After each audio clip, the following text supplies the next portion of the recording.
waxaan halkan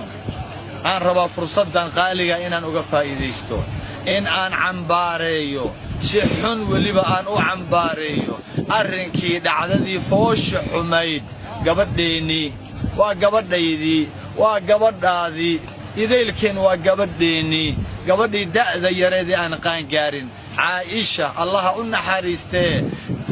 ficilkii ama falkii waxshinimada ahaa ee ay kula kaceen mujrimiinta ay kula kaceen gabadhaa waxaa loo geystay dil keliya ma ahayn bal gabadhaa dulmi fara badan baa runtii lagu sameeyey gabar daa'yar oo aan dhalay oo aad dhashay dhexdeenna in sidaa lagu yeelo waa ayaan darro kale weeyaan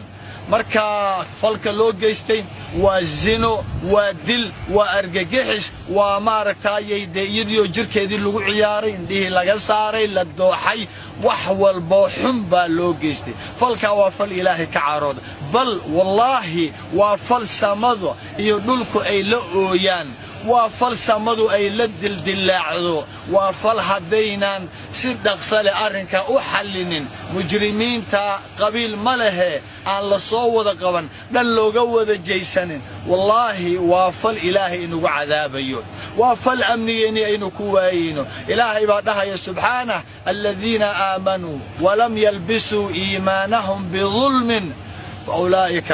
faulaa'ika lahum اlamnu wahum muhtaduun eeg kuwa allihii nebi rumeeyey iimaan uurkooda ilaahay geliyey laakiin iimaankooda falkooda dhaqankooda dulmi ka fogeeyey kuwa dulmiga iska dheereeyey